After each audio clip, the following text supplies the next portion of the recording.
अस्सलाम वालेकुम जी, क्या हाल चाल है आप सबके। उम्मीद करती हूँ सब ठीक ठाक होंगे। आज 18 अप्रैल है और आज से 3 साल पहले अब्बू जी की डेथ हुई थी और ये एक अलमनाक हादसा जो हमारी ज़िंदगी पर गुज़रा और हमें बहुत ही ज़्यादा सदमात दे गया और इन सदमात से अभी तक हम निकल नहीं पाए हैं। और बेशक के खाते भी हैं, पीते भी हैं, जाते भी हैं, आते भी हैं और ज़िंदगी को जो गुज़ारना है वो गुज़ार रहे हैं, लेकिन उन सदमात से नहीं निकल पा रहे। और अब यहाँ पर ये तस्वीर मैं आपके साथ शेयर कर रही हूँ। ये मिराज के पहले दिन स्कूल जाने की तस्वीर है और अब्बू जी ने ये तस्वीर बनवाई थी मिराज के साथ। तो बहुत ही खूबसूरत ये तस्वीर है और हमारे लिए एक हसीन यादगार है। और ये तस्वीर उनकी वर्कशॉप की है।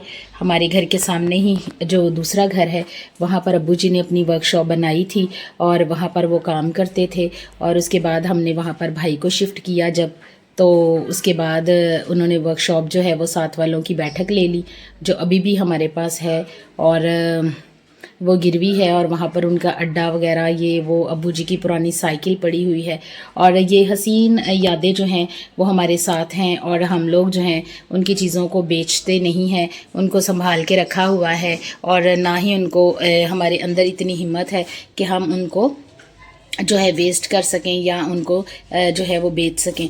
तो अब्बू जी की जो सारे घर पर एक याद छाई हुई है उनके काम के ज़रिए, उनके हाथ के काम के ज़रिए, क्योंकि वो लकड़ी का काम करते थे। तो उनकी सारी यादें जो हैं वो हमारे सामने हैं, उनके हाथ के काम हमारे सामने हैं। और खुदावंद यही कहता है कि मैं तुम्हें तुम्हारे हाथ के काम की वजह से बरकत दूँगा।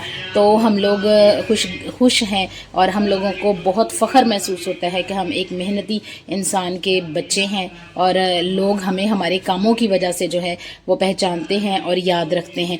और ये अब्बू जी के बाहर की तस्वीर है जब वो बाहर थे, कुवैत या बहरीन, मुझे ये नहीं पता, क्योंकि वो 2 मुल्कों में गए थे। और ये उस वक्त की उनकी जो है वो अर्ली जो काम करने की और बाहर जाने की तस्वीर है। और यहाँ पर ये देखें, वहाँ पर वो भी काम करते हुए ही उन्होंने तस्वीर खिंचवाई। और काम में चूँकि बरकत है और हाथ के काम में तो बहुत ज़्यादा बरकत है और इसी वजह से ये उनका जो हाथ का काम है हमें भी मेहनती बना गया और हमारे अंदर भी वो मेहनत और वो लगन और वो हिम्मत और क़ुव्वत है कि हम किसी भी मुश्किल से घबराते नहीं हैं, बल्कि सख्त मेहनत से काम करते हैं। और उनके घर पर जो सारा एक हाथ से काम का हुआ है वो हमें बहुत ही अच्छा लगता है। और ये मैं आपको दिखा दूं, मैंने बहुत सी पहली भी वीडियोस में दिखाया हुआ है अब्बू जी के हाथ का काम।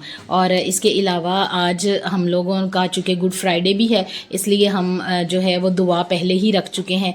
छुट्टियों में, ईद की छुट्टियों में अब्बू जी की बरसी की जो दुआ थी हमने करवा ली थी, लेकिन आज के दिन जो एक खुद बखुद ही एक उदासी सी है वो हमारे चेहरों पर है, हमारे अंदर है और हम उस चीज़ से निकल नहीं पा रहे हैं। और आपसे भी गुजारिश करती हूँ कि आप सब भी दुआ करें, हमारे लिए दुआओं में हमें याद रखें और हमारे अब्बू जी को स्पेशली याद रखें कि अल्लाह ताला उन्हें जन्नत में जगह अता फरमाए और उनकी रूह को जो है वो सवाब दे। तो इस दुख भरे दिन पर मैं बहुत ज़्यादा अफसरदा हूँ और खुदा से दुआ करती हूँ कि खुदा हमें हिम्मत और ताकत दे ताकि हम इस सदमे को बर्दाश्त कर सकें और उनके नाम को लेकर आगे चलें, उनके काम को लेकर आगे चलें और लोग हमें उनकी अच्छी जो हमारी उन्होंने तरबियत की है उस हवाले से लोग हमें पहचानें और हमारी तारीफ़ करें। और दरअसल ये तारीफ़ जो होगी वो खुदा के बाद अब्बू जी की होगी, जो लोग हमें देंगे या हमारी करेंगे। तो मैं आपसे मिलूँगी फिर किसी नई और मज़ेदार सी वीडियो के साथ।